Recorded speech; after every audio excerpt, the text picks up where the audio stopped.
Shooting সম্পাদনা শেষ করার পরেও নানা জটিলতায় আটকে থাকার পর অবশেষে শুক্রবার মুক্তি পেয়েছে বদিউল আলম খোকনের সিনেমা দায় মুক্তি। এই উপলক্ষে সম্প্রতি রাজধানীর গ্র্যান্ড প্যালেস রেস্তোরাঁয় আয়োজন করা হয়েছিল সংবাদ সম্মেলনের, যেখানে উপস্থিত ছিলেন সিনেমাটির অভিনেতা অভিনেত্রী সহ কলাকুশলীরা।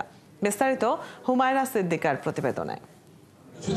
দেখা গেল বৃদ্ধাশ্রমের গল্পকে উপজীব্য করে নির্মাতা বদিউল আলম খোকন নির্মাণ করেছেন দায় মুক্তি সিনেমা। যদিও সম্পাদনা শেষ হলো, দীর্ঘ ৭ বছর সিনেমার মুক্তি নিয়ে তৈরি হয় নানান জটিলতা। অবশেষে দীর্ঘ প্রতীক্ষার পর মুক্তি পাচ্ছে সিনেমাটি। সিনেমাটিতে চিত্রনায়ক সাইমন সাদিকের বিপরীতে অভিনয় করেছেন চিত্রনায়িকা সুস্মি রহমান। সংবাদ সম্মেলনে উপস্থিত হয়ে এই চিত্রনায়িকা জানালেন, সামাজিক গল্পের সিনেমাটিতে তার অভিনয় দর্শককে মুগ্ধ করবে।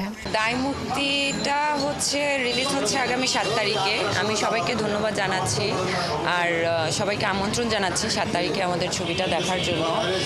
দায় মুক্তি একটি সামাজিক ছবি, একটি পারিবারিক ছবি।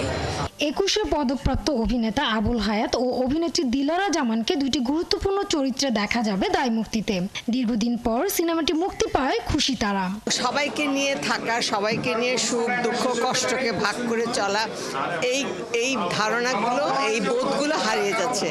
আমার মনে হয় এই জন্যই আমরা এত স্বার্থপর। বাবা মা বয়স হয়ে গেছে, তাদেরকে নিয়ে একটা ঝামেলা, বরং আলাদা করে দিই, টাকা পয়সা দিয়ে দিলাম, মনে করে যে টাকা পয়সা দিয়ে দিলাম, বাবা মা খুশি হয়ে চলে গেল। কিন্তু সেটা ঠিক না। যে বাবা মার কাছে থাকাটা যে কত উপকারী এবং কত যে ভালো, সেটা এই ছবিতে সেটাই বোঝানো হয়েছে। আগামী 7 ফেব্রুয়ারি দেশের বিভিন্ন প্রেক্ষাগৃহে মুক্তি পাবে সিনেমাটি। একটা চলচ্চিত্রে হুমায়রা সিদ্দিকা, 71, ঢাকা।